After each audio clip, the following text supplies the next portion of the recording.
স্বাগত বিরতিহীন সংবাদ দুপুরে আপনাদের সাথে আছে জাহিদুল বাশার। আর সংবাদের শুরুতেই জানাবো প্রধান শিরোনামগুলো। করোনার মধ্যেই ধেয়ে আসছে অতি প্রবল ঘূর্ণিঝড় আমফান, আঘাত হানতে পারে বুধবার।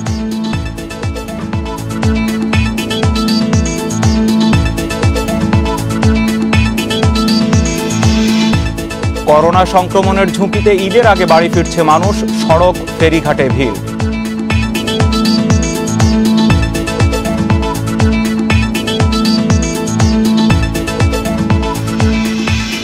কমিউনিটি সেন্টারে করোনার নমুনা সংগ্রহ, বুথের সামনে অব্যবস্থাপনার অভিযোগ।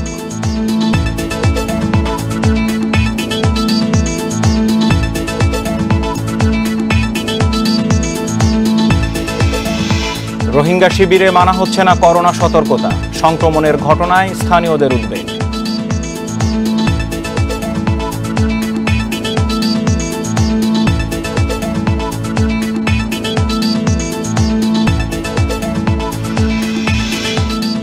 নিলামে ৪২ লাখ টাকায় বিক্রি মাশরাফির ব্রেসলেট, দেওয়া হবে করোনা অসহায়দের। শিরোনাম শুনছিলেন, আর এবার পুরো সংবাদে যাবার শুরুতে নজর থাকবে এই মুহূর্তে অত্যন্ত গুরুত্বপূর্ণ খবর ঘূর্ণিঝড় আমফানের দিকে। শক্তি সঞ্চয় করে উপকূলের দিকে ধেয়ে আসছে ঘূর্ণিঝড় আমফান। বর্তমানে এটি পায়রা সমুদ্র বন্দর থেকে ১০৫০ কিলোমিটার দূরে অবস্থান করছে। এটি আজকের মধ্যেই সুপার সাইক্লোনের রূপ নেবে। শক্তিশালী হয়ে এটি মঙ্গলবার রাত থেকে বুধবার সন্ধ্যার মধ্যে কোনো এক সময় আঘাত হানতে পারে ভারতের পশ্চিমবঙ্গ ও বাংলাদেশের সুন্দরবনের মধ্যবর্তী এলাকায়। আবহাওয়া অধিদপ্তর বলছে, আমফান খুলনা ও চট্টগ্রামের মধ্যবর্তী উপকূল হয়ে বাংলাদেশ অতিক্রম করতে পারে। ঘূর্ণিঝড় মোকাবিলায় এরই মধ্যে উপকূলীয় এলাকায় নেওয়া হয়েছে ব্যাপক প্রস্তুতি। আবারও ফুঁসে উঠেছে বঙ্গোপসাগর। ঘূর্ণিঝড় আমফান ধীরে ধীরে শক্তি সঞ্চয় করে উত্তর পশ্চিম দিকে অগ্রসর হচ্ছে। ঘন্টায় ৬ থেকে ১০ কিলোমিটার গতিতে এগোচ্ছে আমফান। রোববার এটির কেন্দ্রে ৬৪ কিলোমিটারের মধ্যে বাতাসের সর্বোচ্চ গতি ছিল ঘন্টায় ৮৯ কিলোমিটার, যা দমকা হাওয়া আকারে ১১৭ কিলোমিটার পর্যন্ত বৃদ্ধি পাচ্ছে বলে জানিয়েছে আবহাওয়া অধিদপ্তর। এদিকে ভারতের আবহাওয়া অফিস বলছে, ঘূর্ণিঝড়টি প্রাথমিকভাবে উত্তর পশ্চিম দিকে এগোনোর পর সোমবার সামান্য উত্তর পূর্ব দিকে মোড় নিতে পারে। এ সময় আমফান অতি প্রবল ঘূর্ণিঝড়ে পরিণত হতে পারে। এটি প্রলয়ঙ্কারী ঘূর্ণিঝড়ের রূপ পেতে পারে মঙ্গলবার সকাল নাগাদ, বুধবার বিকেলে বা সন্ধ্যায় অতি শক্তিশালী ঘূর্ণিঝড় হিসেবে স্থলভাগে আছড়ে পড়তে পারে বলে পূর্বাভাস দেওয়া হয়েছে। তখন ঝড়ের গতিবেগ থাকবে ঘন্টায় ১৮০ কিলোমিটার। আবহাওয়াবিদ বলছেন, পশ্চিমবঙ্গের সাগর দ্বীপ এবং বাংলাদেশের হাতিয়া দ্বীপের মধ্যবর্তী এলাকায় ঘূর্ণিঝড় আছড়ে পড়ার আশঙ্কা রয়েছে। এ সময় বাংলাদেশের সাতক্ষীরা ও যশোরের দিকে এর প্রভাব পড়তে পারে। তবে যুক্তরাষ্ট্র ভিত্তিক ওয়েদার চ্যানেল বলছে, মঙ্গলবার ত্রিভুজ আকৃতিতে ঘূর্ণিঝড়টি তার গতিপথ পরিবর্তন করে বুধবার মধ্যরাতে সুন্দরবন উপকূল হয়ে বাংলাদেশের স্থলভাগে আছড়ে পড়বে। এ সময় উচ্চ জলোচ্ছ্বাসের সম্ভাবনা রয়েছে। শনিবার রাত ৯টার দিকে বঙ্গোপসাগরে সৃষ্ট গভীর নিম্নচাপটি ঘূর্ণিঝড়ের রূপ নেয়। বিশ্ব আবহাওয়া সংস্থার সাইক্লোন সংক্রান্ত আঞ্চলিক সংস্থা এসকাপের নির্ধারিত তালিকা থেকে তখন এটির নাম দেয়া হয় আমফান। এটি থাইল্যান্ডের দেয়া নাম। নাফিজাতুল্লাহ, ইন্ডিপেন্ডেন্ট নিউজ, ঢাকা। আবহাওয়া অধিদপ্তরের সাথে নিয়মিত যোগাযোগ রেখে ঘূর্ণিঝড় আমফানের গতি প্রকৃতি খোঁজ খবর রাখছিলেন সহকর্মী নাফিজাতুল্লাহ। এই মুহূর্তে বার্তাকক্ষ থেকে সরাসরি যুক্ত হয়েছেন আমাদের সাথে। জানবো তার কাছ থেকে বিস্তারিত এই ঘূর্ণিঝড় সম্পর্কে। এরই মধ্যে ঘূর্ণিঝড় কিন্তু অতি প্রবল ঘূর্ণিঝড়ে রূপ নিতে যাচ্ছে। নাফিজাতুল্লাহ, আপনি গত কয়েকদিন ধরে এই ঘূর্ণিঝড় সম্পর্কে খোঁজ খবর রাখছিলেন। শুধু বাংলাদেশ নয়, বাইরের যে সমস্ত আবহাওয়া বিভাগ রয়েছে অন্যান্য দেশের সেসব জায়গায়ও আপনি নজরদারি করছিলেন। এখন সর্বশেষ এসে কি মনে হচ্ছে, যেটি বলা হচ্ছে যে উত্তর পূর্ব দিকে যদি এটি গতিপথ পরিবর্তন হয় সেহেতু সবচেয়ে ঝুঁকিতে পড়বে বাংলাদেশ, সর্বশেষ কি মনে হচ্ছে আপনার কাছে? এটি আসলে এখন অতি প্রবল ঘূর্ণিঝড় থেকে আমাদের আবহাওয়া অধিদপ্তর জানিয়েছেন যে আজকের মধ্যেই কিন্তু এটি সুপার সাইক্লোনে রূপ নিতে যাচ্ছে এবং নিঃসন্দেহে সেটি বাংলাদেশের জন্য একটি দুঃসংবাদ। আপনি জানেন যে উত্তরে বঙ্গোপসাগরের উত্তরে বাংলাদেশের অবস্থান এবং এটি কিন্তু তার গতিপথ আপাতত যে যতটুকু নির্ধারণ করেছে সেটি বলা চলে বাংলাদেশের দিকেই এই ঘূর্ণিঝড়টি এগিয়ে আসছে। এবং যেটি আমরা জানতে পেরেছি যে এই ঘূর্ণিঝড়টি ত্রিভুজ আকৃতিতে তার যে গতিপথ আছে সেটি পরিবর্তন করছে। তার জন্য কিন্তু আমরা প্রথম দিকে দেখেছি যে ভারতের পশ্চিমবঙ্গ এবং সেখানে আছড়ে পড়ার সেখানে আঘাত হানার কথা ছিল প্রথম দিকে, সেটি একটি অ্যাজাম্পশন করা হচ্ছিল। তারপরে আমরা দেখতে পাচ্ছি এটি প্রতিনিয়তই কিন্তু শক্তিশালী হচ্ছে এবং তার যে গতিপথটি আছে সেটি পরিবর্তন করছে।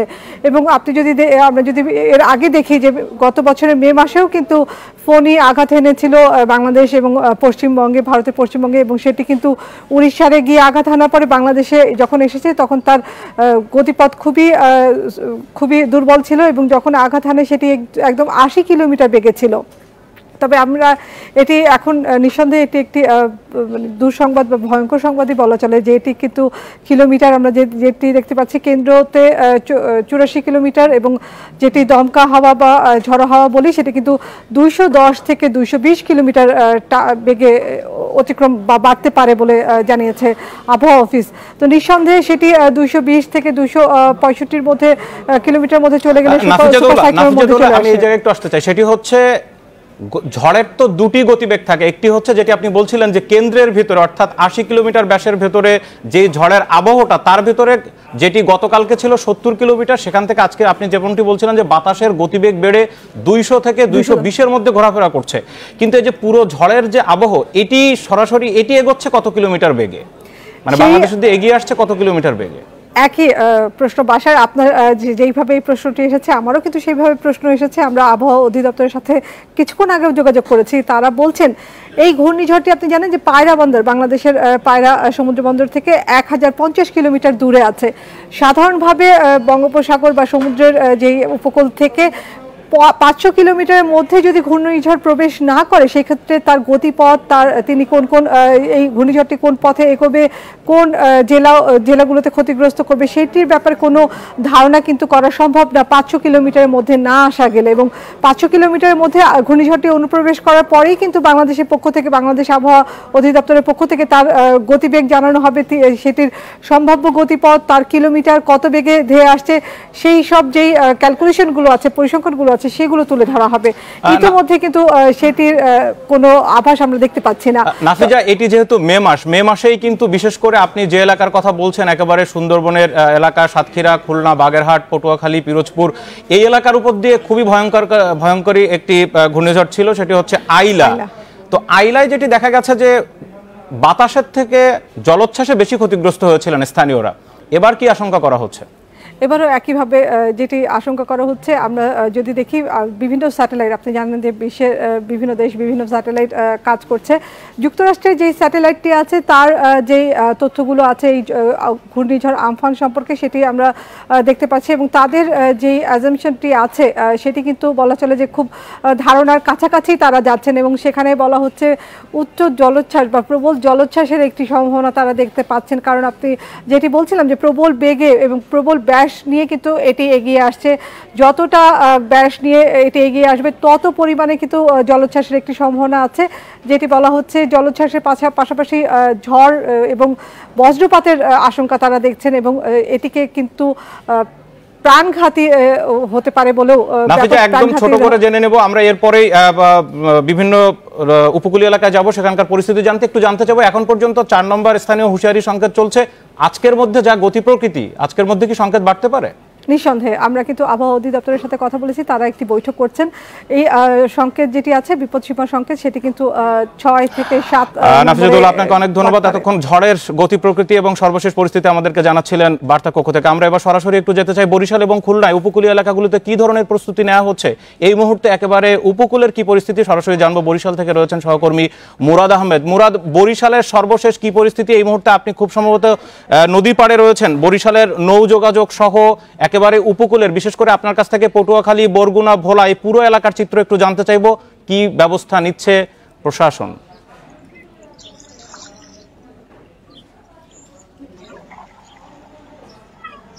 ধন্যবাদ দর্শক। আসলে আমি একটু বলে রাখি যে এর আগে নাফিসার সাথে আমাদের কথোপকথনে আমরা যেটা জেনেছি যে এর গতি প্রকৃতি সব বিষয়ে, তবে এগ্রিকালচার এক্সটেনশন ডিপার্টমেন্টে যিনি আবহাওয়ার চ্যাপ্টারটা দেখে থাকেন, আমার তার সাথে বার কয়েক কথা হয়েছে। তো তারা যেটি বলছে যে অ্যাকচুয়ালি এই ঝড়টি একটা পর্যায়ে খুব বেশি ভারী হবে, প্রচুর বৃষ্টি ছড়িয়ে যাবে। বৃষ্টি ঝরানোর আগে যদি ঝাপটা দেয় তখন একটা ক্ষতির সম্ভাবনা খুব বেশি হবে।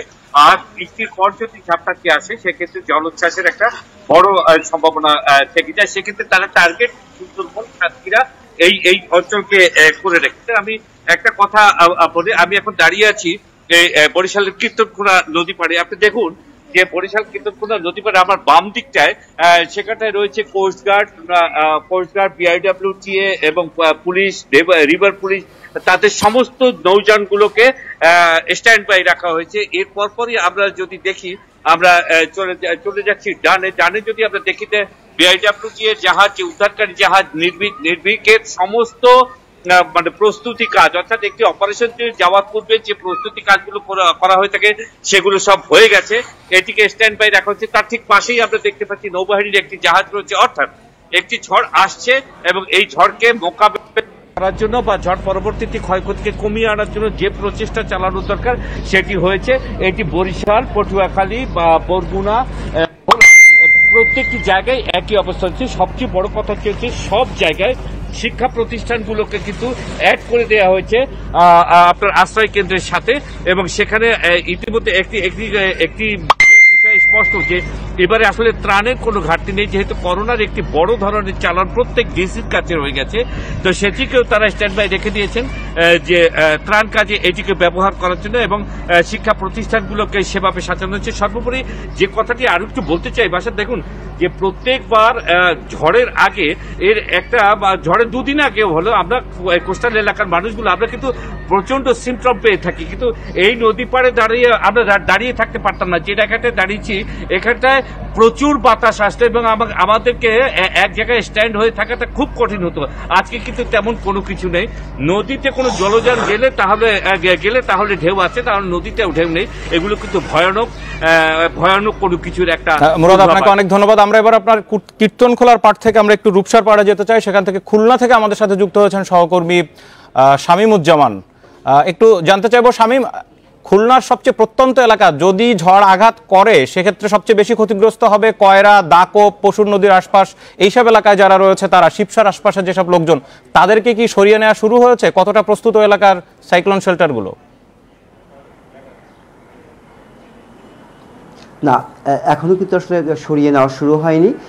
আমি এই বিষয়ে কথা বলেছিলাম খুলনা জেলা প্রশাসকের সাথে। তারা যেটা বলছেন যে যেহেতু এই ঘূর্ণিঝড়কে কেন্দ্র করে ইতিমধ্যে প্রস্তুতি শুরু হয়েছে এবং জনগণ যারা আছেন, এই এলাকার যারা মানুষ আছেন, তাদেরকে কিন্তু ইতিমধ্যেই সতর্ক করা হচ্ছে এবং তাদেরকে সচেতন করা হচ্ছে। আর অপরদিকে আপনি যে কথাটি বলছিলেন যে কয়রার যে বিষয়টি, কয়রা, পাইকগাছা, তেরোখাদা, আসলে এটা প্রত্যন্ত এলাকা আমরা জানি।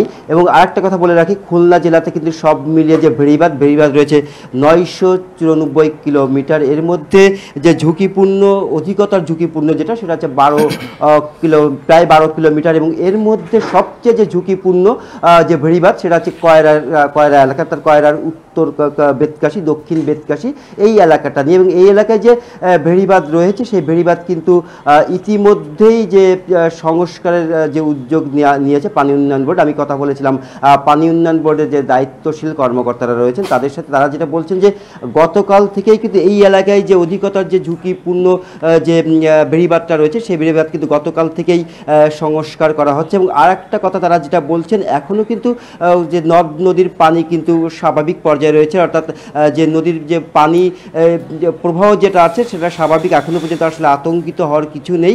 আর সব মিলিয়ে খুলনা আবহাওয়া অফিস যেটা বলছেন সেটা হয়তো বা তারা যেটা বলছেন হয়তো বা আগামী 20 তারিখ রাতের দিকে হয়তো বা খুলনা অঞ্চলে হয়তো বা ঘূর্ণিঝড় আঘাত আনতে পারে। আর অপরদিকে জেলা প্রশাসনের পক্ষ থেকে কিন্তু ইতিমধ্যে সব ধরনের প্রস্তুতি নেওয়া হয়েছে। আর একটি কথা একটু বলে রাখি, আমরা কিন্তু জানি যে খুলনা অঞ্চলে যে বোরো ধান রয়েছে সেই বোরো ধান কিন্তু এখনো কাটা হয়নি, কারণ এই অঞ্চলে কিন্তু একটু দেরিতেই ধান কাটা শুরু হয়। তবে এই বিষয়টি কিন্তু আসলে কৃষকদেরকে ভাবিয়ে তুলছে। এই বিষয়ে আমি শামীমুজ্জামান, আপনাকে অনেক ধন্যবাদ। নিশ্চয়ই পরবর্তীতে আরো ঘূর্ণিঝড়ের আপডেট আপনাদের কাছ থেকে আমরা দর্শকদের জানাবো। এবার একটু অন্য প্রসঙ্গে যেতে চাই। ঈদের আগে এক জেলা থেকে অন্য জেলায় যাতায়াতে সরকারি বিধিনিষেধ উপেক্ষা করে রাজধানী ছাড়ছে মানুষ। বাস, ট্রেন না চললেও নানা বাহনে চেপে নিজ গন্তব্যে যাচ্ছেন অনেকে। সকাল থেকে গাবতলী, আবদুল্লাপুর, সায়দাবাদ সহ ঢাকা ছাড়া সব পথে দেখা গেছে মানুষের ভিড়। গণপরিবহন ও দূরপাল্লার বাস বন্ধ থাকলেও ঝুঁকি নিয়েই প্রাইভেট কার, সিএনজি চালিত auto rickshaw, pickup, easy bike, battery চালিত রিকশায় অবাধে বাড়ি ফিরছেন তারা। গাদাগাদি করে যে যেভাবে পারেন গাড়িতে উঠছেন। কাউকে স্বাস্থ্যবিধি মেনে দূরত্ব বজায় রেখে চলাচল করতে দেখা যায়নি। চেকপোস্টে পুলিশ তল্লাশি করলেও নানা বাহানায় দেখাচ্ছেন তারা। যদিও পুলিশ বলছে জরুরি প্রয়োজন ছাড়া ঢাকায় আসা যাওয়া বন্ধে গতকাল শনিবার থেকেই কঠোর অবস্থানে রয়েছেন তারা। এদিকে করোনা সংক্রমণের ঝুঁকির মধ্যে দক্ষিণ পশ্চিমাঞ্চলের 21 জেলার মানুষ বাড়ি ফিরতে ভিড় করছেন পাটুরিয়া, আরিচা ও দৌলতদিয়া ঘাটে। পথে ভোগান্তি মেনে নিয়ে প্রশাসনের নজর এড়িয়ে নানা পথে ঢাকা ছাড়ছেন এসব মানুষ। দূরপাল্লার বাস ও গণপরিবহন বন্ধ থাকায় ব্যক্তিগত গাড়ির পাশাপাশি 3 চাকার যান ও মোটরসাইকেলে চড়ে গন্তব্যের উদ্দেশ্যে রওনা হয়েছেন অনেকে। দক্ষিণ পশ্চিমাঞ্চলে ভিড় করছেন পাটুরিয়া, আরিচা ও দৌলতদিয়া ঘাটে। সামাজিক দূরত্বের তোয়াক্কা না করে গাদাগাদি করে চড়ছেন ফেরিতে। মানুষের পাশাপাশি ফেরিঘাটে বেড়েছে ব্যক্তিগত গাড়ির চাপও। অন্যদিকে সরকারি নির্দেশনা বাস্তবায়নে আইনশৃঙ্খলা বাহিনীর উল্লেখযোগ্য তৎপরতা না থাকায় বাড়ছে সংক্রমণের ঝুঁকি। রাজধানী সহ সারা দেশে নির্ধারিত কমিউনিটি সেন্টারে করোনা পরীক্ষার নমুনা সংগ্রহ করা হচ্ছে। ঢাকার 18টি কমিউনিটি সেন্টারের বুথে প্রতিদিন সকাল 9টা থেকে বেলা 12টা পর্যন্ত নমুনা সংগ্রহ করা হচ্ছে।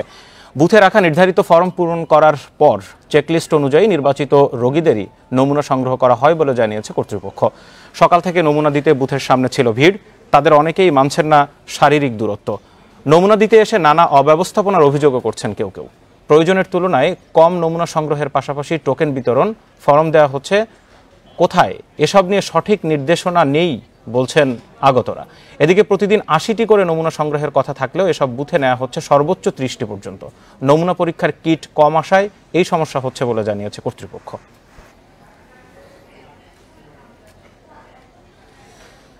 করোনাকালে সবচেয়ে বেশি ভোগান্তিতে শ্বাসকষ্টের রোগীরা। করোনার মতোই উপসর্গ থাকায় একের পর এক হাসপাতাল ঘুরেও মিলছে না চিকিৎসা। যদিও স্বাস্থ্য অধিদপ্তর বলছে কোনো হাসপাতাল সাধারণ রোগীদের সেবায় অনীহা দেখালে কঠোর ব্যবস্থা নেওয়া হবে। সব রোগের চিকিৎসা নিশ্চিত করতে হাসপাতালগুলোকে কোভিড, নন কোভিড ও জেনারেল এই 3 ভাগে ভাগ করার বিষয়ে চিন্তা করছে স্বাস্থ্য অধিদপ্তর। স্কয়ার হসপিটালে নেওয়ার পরে ওনারা পেশেন্ট রাখে নাই, পরে বাংলাদেশ স্পেশালিস্ট হসপিটালে গেলাম, তো ওইখানে সেম ঘটনা, ওইখানেও রাখে নাই। এর মধ্যে আমাদের ফোন দিল যে ইবনেখানে আসার জন্য। 3-4 ঘন্টা ঘোরানোর পরে আমাদেরকে ওই যে বিয়াতে ওই বাইরে একটা টিন শেড আছে, ওইখানে একটা রুমের মধ্যে শুধু অক্সিজেনের ব্যবস্থা করলো। শ্বাসকষ্টে ভোগা 50 পেরোনো স্ত্রীর চিকিৎসা নিয়ে ভোগান্তির কথা জানাচ্ছিলেন স্বামী বেলাল উদ্দিন।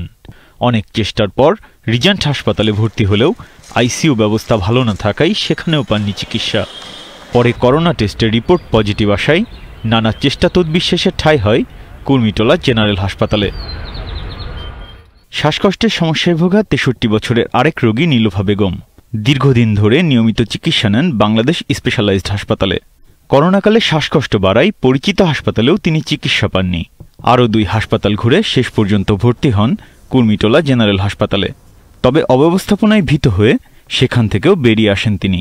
অক্সিজেন শেষ হয়ে গেল, অক্সিজেন শেষ হয়ে যাওয়ার পরে কিভাবে অক্সিজেনটা আনবো, নতুন কিভাবে এটা রিফিল হবে, এটার কোনো গ্যারান্টি নাই। এবং তারপরে একটা সময় আমি বুঝতে পারলাম যে এখানে যদি আমার মা থাকেন তাহলে উনাকে আসলে বাঁচানো সম্ভব হবে না। তো আমি 9টার সময় নিজেই কোনো ধরনের ডিসচার্জ পেপার ছাড়া নিজেই বের হয়ে গেছি। কিডনি জটিলতায় শ্বাসকষ্টে ভুগে রাজধানীর 8টি হাসপাতাল ঘুরেও চিকিৎসা পাননি খাদ্য মন্ত্রণালয়ের অতিরিক্ত সচিব গৌতম আইচ। সবশেষ তারও ঠাঁই হয় কুর্মিটোলা হাসপাতালে, কিন্তু শেষ রক্ষা হয়নি। 9 মে মৃত্যুর কোলে ঢলে পড়েন তিনি। পরীক্ষা করার পরে কোভিড হাসপাতালে তারা রেফার করবে, এটা কিন্তু দায়িত্বের মধ্যে পড়ে। সুতরাং কেউ যদি এই দায়িত্বের অবহেলা করে কিংবা রোগীকে সাফার করায়, সেখানে সরকারের স্বাস্থ্য অধিদপ্তর মন্ত্রণালয় সেই হাসপাতালের বিরুদ্ধে ব্যবস্থা নেওয়া উচিত। স্বাস্থ্য অধিদপ্তরের নির্দেশনা অনুযায়ী কেউ করোনা আক্রান্ত হওয়ার আগ পর্যন্ত সাধারণ হাসপাতালগুলোতে চিকিৎসা পাবেন।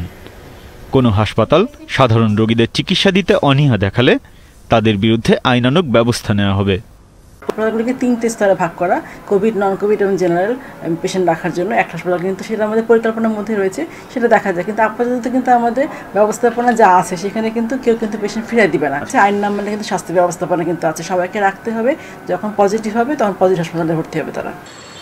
হাসপাতালগুলোকে 3 ভাগে ভাগ করা সম্পন্ন হলে চিকিৎসা নিয়ে ভোগান্তি অনেকাংশেই কমে যাবে বলে মনে করছে স্বাস্থ্য অধিদপ্তর। Biprajit Chanda, independent news, Dhaka. বাংলাদেশে করোনা ভাইরাসের গতি প্রকৃতি সম্পর্কে ধারণা নিতে চলতি সপ্তাহের মধ্যে করোনা ভাইরাসের 30টি পজিটিভ নমুনার জিনোম সিকোয়েন্স করবে ঢাকা বিশ্ববিদ্যালয়। এরই মধ্যে কাজ শুরুও করেছে তারা। সেই সাথে এটি শেষ হলে দেশেই ওষুধ তৈরির পদ্ধতি বের করা সম্ভব হবে বলে প্রত্যাশা তাদের। করোনা পরিস্থিতিতে নানা গবেষণার কাজ করছে পাবলিক বিশ্ববিদ্যালয়গুলো। এরই মধ্যে করোনা পরীক্ষা করছে বেশ কয়েকটি বিশ্ববিদ্যালয়। সেই সাথে ভাইরাসের জিনোম সিকোয়েন্সিংয়ের কাজ শুরু করেছে ঢাকা বিশ্ববিদ্যালয়। গবেষকরা বলছেন প্রাথমিকভাবে শতাধিক করোনা ভাইরাসের জিনোম সিকোয়েন্স করা হচ্ছে। এখন পর্যন্ত বিশ্ববিদ্যালয়ের ল্যাবে পরীক্ষা করা ১৫০০-এর বেশি নমুনা থেকে পজিটিভ নমুনা নিয়ে কাজ করছে তারা। এর মধ্যে চলতি সপ্তাহেই কিছু কাজ শেষ করতে পারবেন। এছাড়া করোনা আক্রান্ত মানুষের জিন নিয়েও গবেষণা করছে তারা।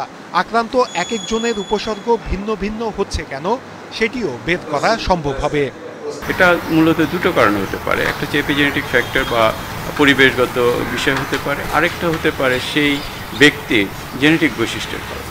তো সেই ব্যক্তির কোন ধরনের জেনেটিক বৈশিষ্ট্যের কারণে এই ভাইরাসের ক্ষেত্রে সে ভালনারেবল হলো বা এই ভাইরাসের বিরুদ্ধে সে আসলে কোনো ক্ষতি হলো না, সেই বিষয়গুলোকে আমরা পরবর্তী পর্যায়ে রিসার্চে আমরা ফোকাস করি। বাংলাদেশে যে সমস্ত ডিপার্টমেন্ট এই গবেষণায় অলরেডি ইনভলভ হয়েছেন এবং তাদের যে গবেষণার ফলাফল আসবে আশা করি সেগুলো আমরা সমন্বিত করে সারা বিশ্বের সাথে তাল মিলিয়ে আমরা এটা মোকাবিলা করতে পারব। বিশ্ববিদ্যালয়ের গবেষকরা বলছেন অন্য দেশের সাথে বাংলাদেশের এই ভাইরাসের পার্থক্য আছে কিনা তা জিনোম সিকোয়েন্সের মাধ্যমে পরিষ্কার হবে। ভাইরাসটি কতটুকু বিস্তার লাভ করতে পারে তা জানা যাবে এবং আগামীতে দেশেই প্রতিষেধক তৈরি সহজ হবে। কোনো জিনে যদি মিউটেশন হয়ে থাকে, এই ভাইরাসের মোট 30টা জিন আছে, কোনো জিনে যদি মিউটেশন হয়ে থাকে তাহলে সেই মিউটেশনের কারণে কী ধরনের পরিবর্তন আসতে পারে সেটার উপর ভিত্তি করে ড্রাগ টার্গেট নির্বাচন করা। একই সাথে ভবিষ্যতে যে ভ্যাকসিন তৈরি করার ক্ষেত্রেও এই ভাইরাসের জিনোম সিকোয়েন্স সেটাও একটা গুরুত্বপূর্ণ ভূমিকা রাখবে। এরই মধ্যে করোনার ওষুধের বেশ কয়েকটি উপকরণও তৈরি করেছে বিশ্ববিদ্যালয়ের গবেষকরা। নূরে আলম, ইন্ডিপেন্ডেন্ট নিউজ, ঢাকা। চট্টগ্রামে করোনা সংক্রমণ বাড়তে থাকায় রোগীদের জন্য নির্ধারিত হাসপাতালে দেখা দিয়েছে শয্যা সংকট। এই অবস্থায় নতুন করোনা রোগীদের চিকিৎসার জন্য হাসপাতাল জরুরি হয়ে পড়েছে। চট্টগ্রাম মেডিকেল কলেজ হাসপাতাল ও বেসরকারি হলি ক্রিসেন্ট হাসপাতালে করোনা চিকিৎসার জন্য অনুমতি দিয়েছে স্বাস্থ্য মন্ত্রণালয়। সংক্রমণ বাড়ায় এতেও সংকট কাটবে না বলে মনে করছেন চিকিৎসকরা। চট্টগ্রামে সরকারি জেনারেল হাসপাতাল, বিআইটিআইডি এবং বেসরকারি ফিল্ড হাসপাতালে দেয়া হচ্ছে কোভিড-19 রোগীদের চিকিৎসা। এসব হাসপাতালে আর খালি নেই কোনো শয্যা। এতে শনিবার বিকেল থেকেই রোগী ভর্তি বন্ধ 100 শয্যার জেনারেল হাসপাতাল ও বিআইটিআইডিতে। ফিল্ড হাসপাতালে 50টি শয্যার প্রায় সবগুলোই ভর্তি। সংক্রমণ বাড়তে থাকায় জরুরি হয়েছে হাসপাতাল বাড়ানো। এই জন্য 20টি আইসিইউ সহ 100 শয্যার হোলি ক্রিসেন্ট হাসপাতালে রোগী ভর্তি এবং চট্টগ্রাম মেডিকেলে আলাদা ইউনিট প্রস্তুতের কথা জানিয়েছে স্বাস্থ্য মন্ত্রণালয়। চট্টগ্রাম মেডিকেল কলেজের একাংশে স্বাস্থ্য মন্ত্রণালয় থেকে অনুমতি মিলেছে যাতে করে করোনা রোগী ভর্তি করানো যায় এবং বিভিন্ন ধরনের বিশেষায়িত সেবা প্রদান করা যায়। এর বাইরেও আমরা রেলওয়ে হাসপাতালের 100 শয্যাকে আইসোলেশন হাসপাতাল হিসেবে অধিগ্রহণ করার ব্যাপারে আলাপ আলোচনা শেষ পর্যায়ে রয়েছে। তবে চিকিৎসকরা বলছেন সংক্রমণ যেভাবে বাড়ছে তাতে আরো কয়েকটি হাসপাতাল প্রস্তুত করা না গেলে পরিস্থিতি সামাল দেয়া কঠিন হবে। চট্টগ্রামে 6টি বেসরকারি মেডিকেল কলেজ হসপিটাল আছে। হসপিটালগুলো 3 মাস বা 6 মাসের জন্য এই হাসপাতালগুলো ভাড়া নিয়ে নেয় এবং ওদের সমস্ত পরিচালনা সরকার বহন করে। তাহলে আমাদের মনে হয় আমাদের আর নতুন নতুন স্থাপনার দিকে যেতে হবে। লকডাউন শিথিল, আন্তঃজেলা যোগাযোগ, কলকারখানা চালু করায় গেল 10 দিনে চট্টগ্রামে করোনা সংক্রমণ বেড়েছে আশঙ্কাজনক। স্বাস্থ্যবিধি ও সরকারি নির্দেশনা না মানলে পরিস্থিতি আরো ভয়াবহ হওয়ার আশঙ্কা স্বাস্থ্য বিভাগের। Iftekhar Faisal, independent news, Chattogram. কক্সবাজারের উখিয়া কুতুপালং রোহিঙ্গা শিবিরে করোনা সংক্রমণ শুরু হলেও মানা হচ্ছে না স্বাস্থ্যবিধি ও সতর্কতা। সেখানে করোনা আক্রান্ত হয়েছেন এখন পর্যন্ত 5 জন। শিবিরে সংক্রমণের ঘটনায় জেলাবাসী উদ্বিগ্ন। তবে স্বাস্থ্য বিভাগ বলছে শিবিরগুলোতে করোনা সংক্রমণ রোধে প্রয়োজনীয় সব ব্যবস্থা নেওয়া হয়েছে। বিশাল রোহিঙ্গা শিবিরে যত দূর চোখ যায় ঘর আর ঘর।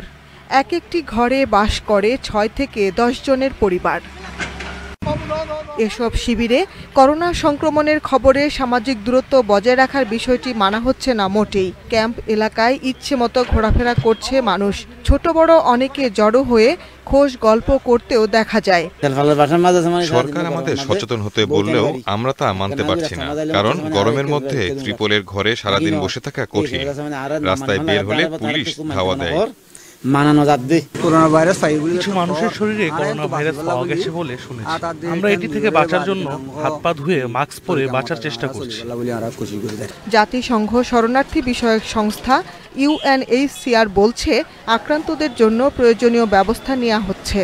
পূর্ব প্রস্তুতি ছিল বলেই রোহিঙ্গা শিবির এলাকায় করোনা এখনো মহামারীর রূপ নেয়নি। করোনা ভাইরাস থেকে রোহিঙ্গাদের বাঁচানোর জন্য শুধু আমরাই কাজ করছি না, তারাও এই প্রচেষ্টায় সামিল হয়ে আছে। সবাইকে এই মেসেজটা দিচ্ছে কিভাবে এই রোগ থেকে নিরাপদে থাকা যায়, এই রোগের লক্ষণগুলো কি ইত্যাদি, এবং এই রোগের লক্ষণ দেখা গেলে কোথায় যেতে হবে, কার কাছে গিয়ে সাহায্য পাওয়া যাবে, এইসব ব্যাপারে গণ সচেতনতা গড়ে তোলার চেষ্টা করা হচ্ছে। UNHCR, জাতিসংঘের অন্যান্য সংস্থা এবং অন্যান্য NGO সবাই মিলে রোহিঙ্গা জনগোষ্ঠীর মধ্যে এবং পাশাপাশি স্থানীয় জনগোষ্ঠীর মধ্যে সচেতনতা বাড়ানোর ব্যাপারে কাজ করে যাচ্ছে। রোহিঙ্গা শিবিরে করোনা নিয়ন্ত্রণে রাখার চেষ্টা অব্যাহত রয়েছে বলে জানিয়েছে স্বাস্থ্য বিভাগ। তো যারাই শনাক্ত হয়েছে তাদের প্রচলিত নিয়ম মোতাবেক যেভাবে যাকে চিকিৎসা দেওয়া প্রয়োজন, যেমন রোগীদেরকে আমরা আইসোলেশনে লিখে রেখেছি, রোগীদের কন্ট্যাক্টে ক্লোজ কন্ট্যাক্টে তাদের ফ্যামিলি মেম্বার ছিল তাদেরকে কোয়ারেন্টাইনে রেখেছি, এবং কিছু কিছু জায়গায় কিছু ব্লক আমরা লকডাউনও করে দিয়েছি। কক্সবাজারের 32টি রোহিঙ্গা শিবিরের মধ্যে এ পর্যন্ত শুধু উখিয়ার কুতুপালং শিবিরে করোনা শনাক্ত হয়েছে। আক্রান্তদের রাখা হয়েছে আইসোলেশনে। Independent news desk. স্বাস্থ্যবিধি মেনে সীমিত পরিসরে কেরানীগঞ্জের পোশাক পল্লী খোলা হলেও নেই ক্রেতা বা পাইকার। কুরিয়ার সার্ভিসের মাধ্যমে দেশের বিভিন্ন অঞ্চলে তৈরি পোশাক বিক্রি করছেন ব্যবসায়ীরা। এত কম বিক্রিতে উৎপাদন খরচ ওঠা নিয়েই এখন দুশ্চিন্তায় ওই ব্যবসায়ীরা। করোনা ভাইরাসের কারণে স্থানীয় প্রশাসনের সিদ্ধান্তে গত 24 এপ্রিল থেকে বন্ধ রাখা হয় কেরানীগঞ্জের পোশাক পল্লী। সম্প্রতি সরকারি সিদ্ধান্তে 10 মে থেকে আবারও সীমিত পরিসরে চালু করা হয় মার্কেট। তবে গণপরিবহন বন্ধ থাকায় বেচাকেনা নেই বললেই চলে। এতে করে ঈদের এই সময় বিপাকে পড়েছেন ব্যবসায়ীরা। আসলে কাস্টমার আমি পাই নাই ভাই, সত্য কথা কোনো কাস্টমারই পাই নাই। আমি পাইছি 2-3টা কাস্টমার, আর ফোনে বেচি অল্প কিছু। ক্ষতি কাটাতে কুরিয়ার সার্ভিস এবং মোবাইল ব্যাংকিং এর মাধ্যমে লেনদেন করছেন অনেক ব্যবসায়ী, কিন্তু এতে উৎপাদন খরচ উঠা নিয়েও দুশ্চিন্তায় তারা। বলেন মোবাইলে যে আমার এই সাইজে মাল দেন, আমরা ওগুলি পাঠাই দিয়ে ট্রান্সপোর্ট আছে, ট্রান্সপোর্ট যায়। বিকাশে কিছু টাকা আসে, বাবুরের টাকা আছে এইভাবে, বা ব্যাংকের টাকা তো দিতে পারছে না, বেচাই নাই। বিক্রি না থাকায় প্রায় 7 লাখ শ্রমিকের বেতন দেওয়াটাই কষ্টকর হবে বলছেন শ্রমিক নেতারা। আমাদের যে শ্রমিকগুলো আছে, স্টাফ আছে প্রায় 7 লক্ষ, এদের বেতন দেওয়াটাই আমাদের জন্য হিমশিম হয়ে যাবে। তারপর আমরা চিন্তা করব যাতে তাদের বেতন বকেয়া পরিশোধ করতে পারি। দেশের বৃহৎ এই পোশাক পল্লীতে প্রায় 10,000 দোকান ও 5,000-এর বেশি ছোট বড় কারখানা রয়েছে। Independent news desk. করোনার কারণে দেশে পর্যটন খাতে 5,700 কোটি টাকার ক্ষতি হয়েছে বলে দাবি ট্যুর অপারেটর অ্যাসোসিয়েশনের। লোকসান কমাতে বেসামরিক বিমান পরিবহন ও পর্যটন মন্ত্রণালয়ে 8 দফা সুপারিশ পাঠিয়েছে তারা। ট্যুরিজম বোর্ড বলছে এই খাতে জড়িতদের সঙ্গে আলোচনার পর দাবিগুলো সংশ্লিষ্ট দপ্তরে পৌঁছানো হয়েছে। বিশ্বজুড়ে করোনা ভাইরাসের প্রাদুর্ভাবের পর থেকেই পর্যটন শিল্পে দেখা দিয়েছে মন্দা। জানুয়ারির মাঝামাঝি আয় নেমে আসে প্রায় শূন্যের কোটায়। দেশি বিদেশি পর্যটন বন্ধ থাকায় এরই মধ্যে সংকটে পড়েছেন এই খাতের সঙ্গে সরাসরি জড়িত প্রায় 3 লাখ মানুষ। Tour operator association of Bangladesh বলছে, হোটেল, মোটেল, পার্ক সহ পর্যটন খাতের সঙ্গে নানাভাবে জড়িত প্রায় 40 লাখ মানুষ। করোনা পরিস্থিতি দীর্ঘ হলে সংকট বাড়ার আশঙ্কা তাদের। তাই পর্যটন ব্যবসায় জড়িতদের জন্য আলাদা প্রণোদনা প্যাকেজের 8 দফা দাবি জানিয়েছেন তারা।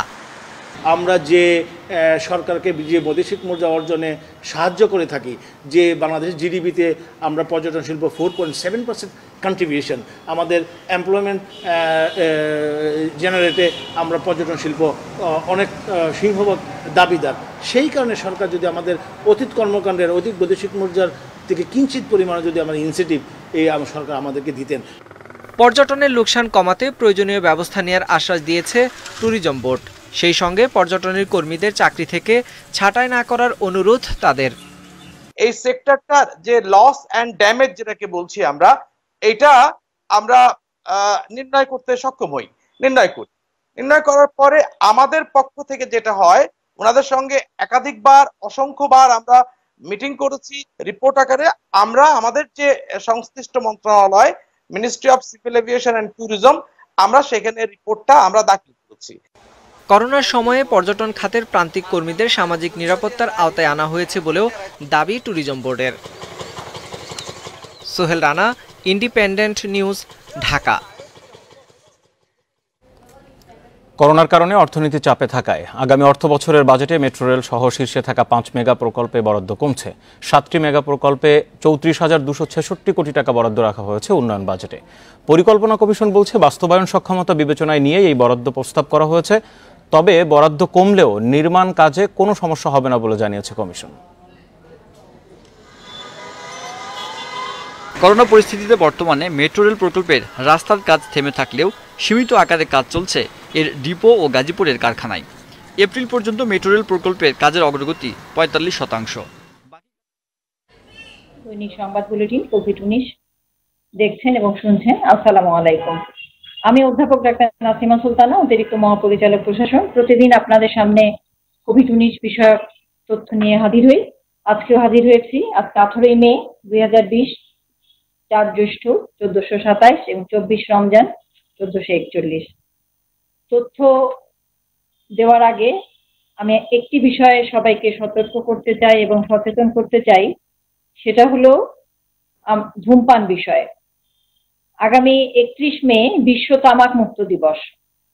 করোনা মহামারী থেকে নিরাপদ থাকতে ধূমপান ও তামাক পরিহার করুন, কারণ ধূমপানের ফলে ফুসফুস ক্ষতিগ্রস্ত হয়, শ্বাসতন্ত্রে জটিল রোগের সৃষ্টি হয়, শ্বাসকষ্ট হয় এবং করোনা ভাইরাস সংক্রমণে দ্বিগুণ বাড়িয়ে দেয়। দেওয়ার আগে সেই সাথে একটি বিষয় বাড়ে। সুতরাং ধূমপান ও তামাক ছাড়ুন, সুস্থ থাকুন। আমরা প্রতিদিনই ধূমপান বিষয়ে আপনাদের সতর্ক করি। আশা করি আপনারা এটা গ্রহণ করবেন, সচেতন থাকবেন। ধূমপান এবং তামাক থেকে শ্বাসতন্ত্রে জটিল রোগের সৃষ্টি হয়, শ্বাসকষ্ট হয় এবং করোনা ভাইরাস সংক্রমণে ঝুঁকি দ্বিগুণ বাড়িয়ে দেয়। সেই সাথে মৃত্যু ঝুঁকিও বাড়ে। সুতরাং ধূমপান ও তামাক ছাড়ুন, সুস্থ থাকুন। আমরা প্রতিদিনই ধূমপান বিষয়ে আপনাদের সতর্ক করি। আশা করি আপনারা এটা গ্রহণ করবেন, সচেতন থাকবেন, ধূমপান এবং তামাক থেকে বিরত থাকবেন। গত 24 ঘন্টায় আমাদের নমুনা সংগৃহীত হয়েছে 9,963টি।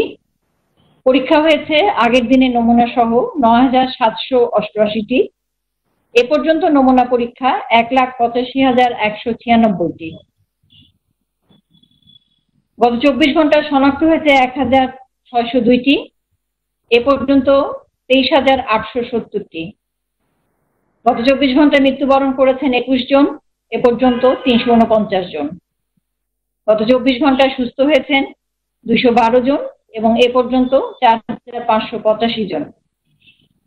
শনাক্ত বিবেচনায় আমাদের রিকভারি রেট বা সুস্থ হওয়ার হার 19.21 এবং শনাক্ত বিবেচনায় মৃত্যুর হার 1.46।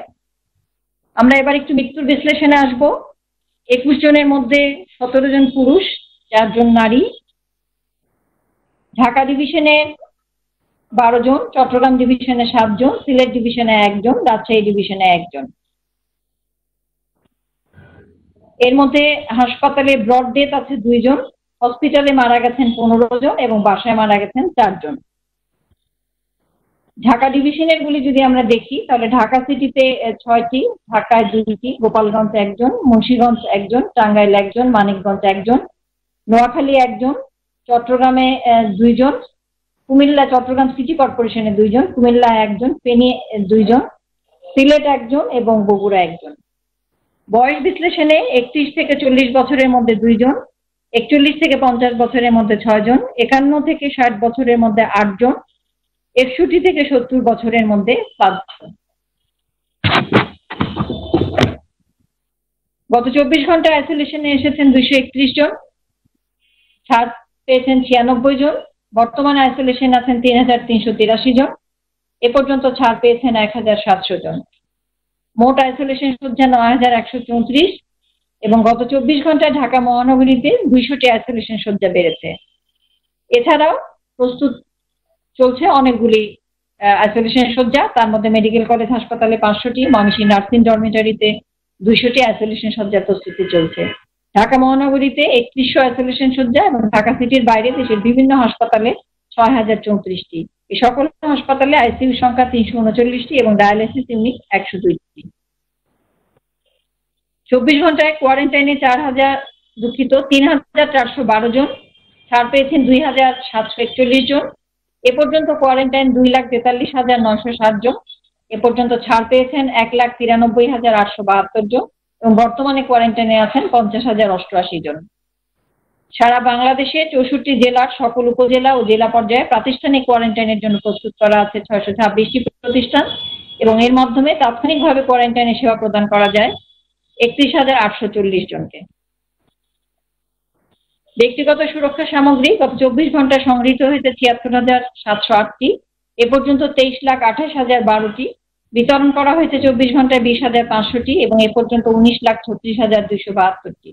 বর্তমানে মজুদ আছে 3,91,740।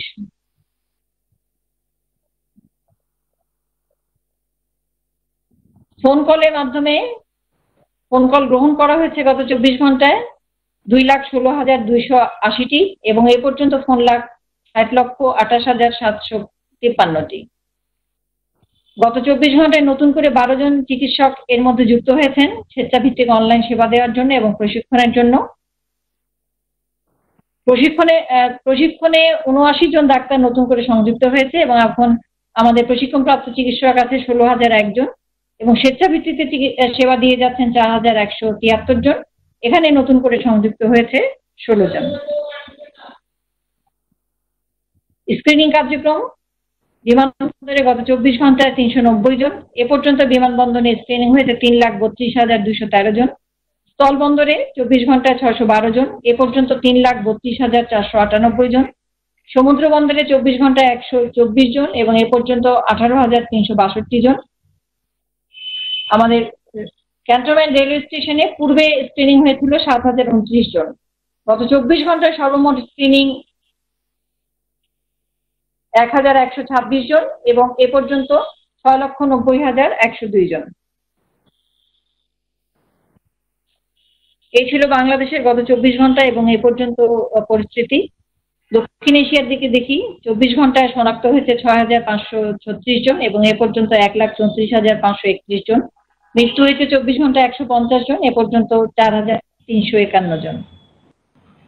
বিশ্ব পরিস্থিতি, 24 ঘন্টায় 1,12,000 জন শনাক্ত হয়েছেন এবং এ পর্যন্ত 45,25,497 জন। মৃত্যুবরণ করেছেন 24 ঘন্টায় 5,336 জন এবং এ পর্যন্ত 3,07,395 জন। দক্ষিণ এশিয়া পরিস্থিতি এবং বিশ্ব পরিস্থিতি আমরা তথ্য নিয়েছি বিশ্ব স্বাস্থ্য সংস্থার সিচুয়েশন রিপোর্ট 17 মে।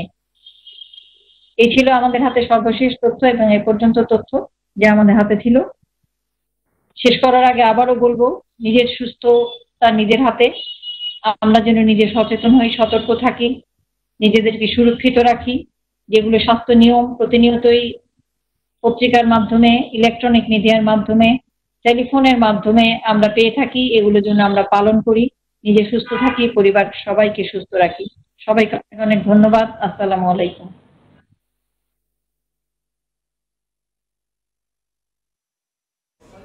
স্বাস্থ্য অধিদপ্তরের নিয়মিত ব্রিফিং থেকে জানছিলাম দেশের সর্বশেষ করোনা শনাক্ত এবং মৃত্যুর খবর।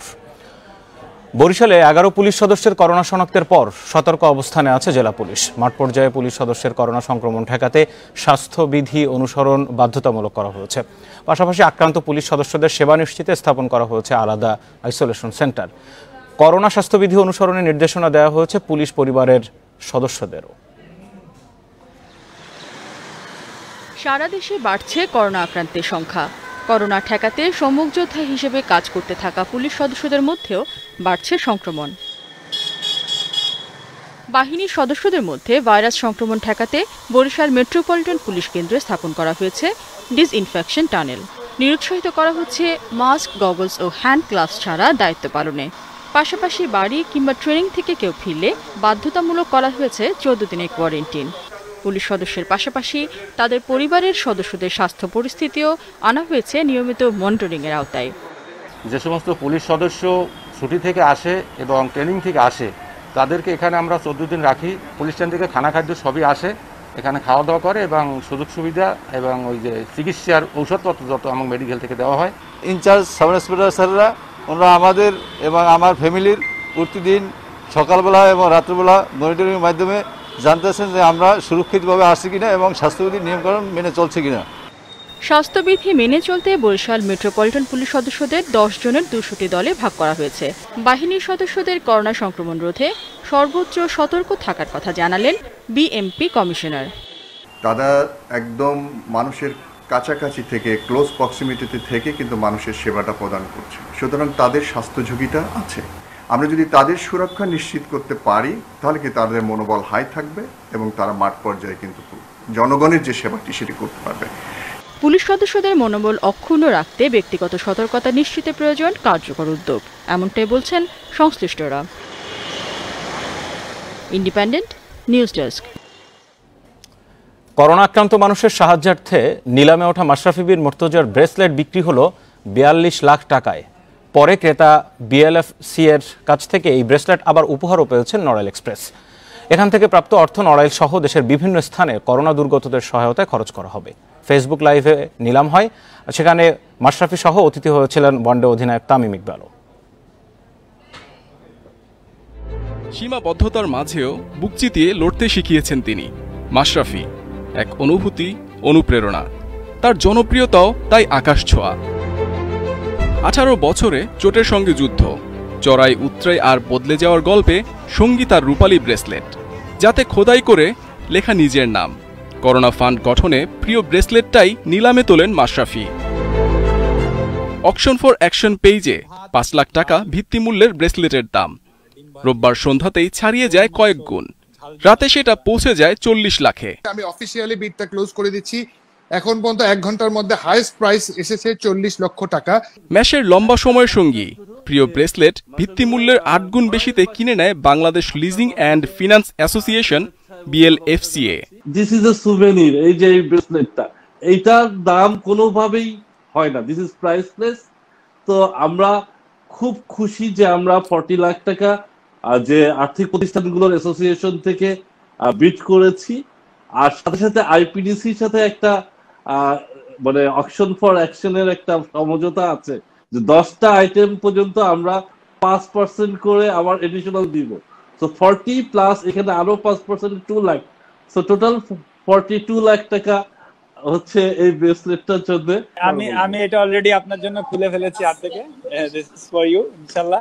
এবং আপনি সহ এখানে রাখলাম, আপনি সহ আরো যারা ছিলেন এর সাথে জড়িত, আপনাদের প্রত্যেককে অসংখ্য ধন্যবাদ। মহামূল্যবান স্মারকটা যারা কিনেছেন তারা লড়াকু মাশরাফির নিবেদনকে শ্রদ্ধা জানিয়েছেন মাত্র। তার অবদান স্মরণীয় রাখতে কিছু একটা ফিরিয়ে দেওয়ার প্রয়াস BLFCA এর। আর তাই বহু স্মৃতির সাক্ষী ব্রেসলেটটা ম্যাশের কাছেই থেকে যাচ্ছে। এই একটা জিনিস আপনার খুব প্রিয়, হ্যাঁ, 18 বছর ধরে আপনার হাতে আছে এবং এই ব্রেসলেটটা আপনার হাতেই মানায়, ঠিক আছে?